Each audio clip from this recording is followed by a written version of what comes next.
How would a crystal dreaming practitioner deal with negative energy that might arise in the session? Okay, well, the most common form of negative energy is, the most common form we deal with is trauma relating to past life death or a negative past life experience or even a present life experience. And then next to that, the most common thing we would deal with is spirit attachment, which is a dead person that's attached to the client through trauma or through a past life agreement. And then there are more intense negative entities. Entities is a general term that would include an earthbound spirit. So what can happen with an earthbound spirit is that there is an agreement in a life that they will look out for each other. This, I'm talking now benign, basically benign earthbound spirit. And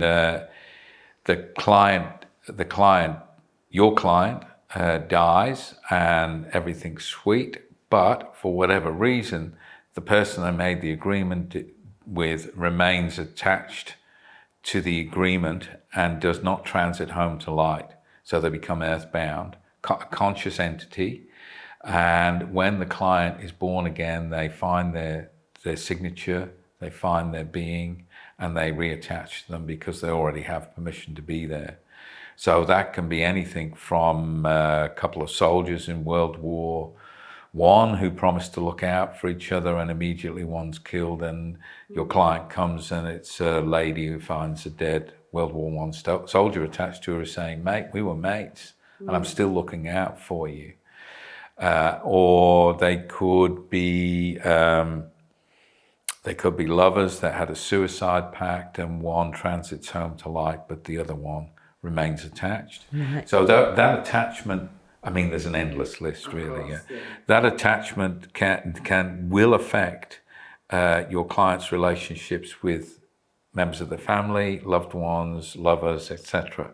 Because the attached being really wants their love and attention, or their attached being has an earthbound agenda in terms of, you promised me this, you promised me you would always love me.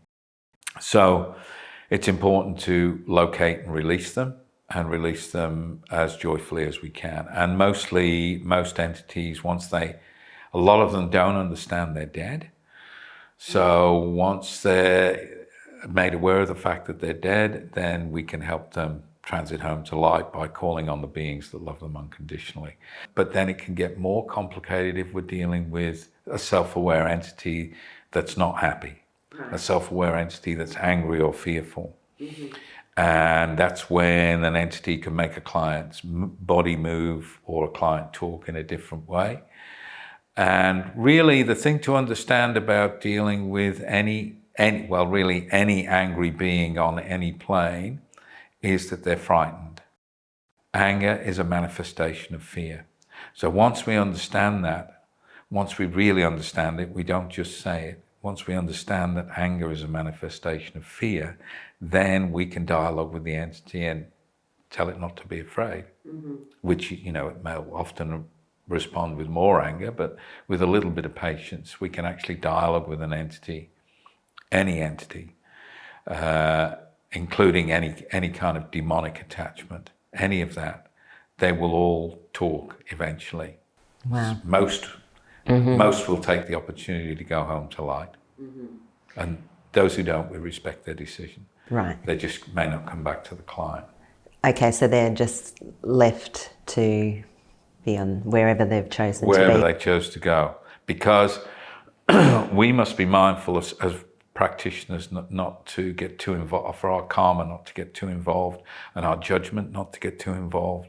What we can do is repeatedly create an opening for enlightenment, an opening for peace, for any beings that are attached to the client. But in the end, and it's pretty rare, we also must respect their choice not to take that opportunity, but we must ensure that all contracts and agreements between the client are dissolved and that they understand they can't return to the client without the client's conscious written permission.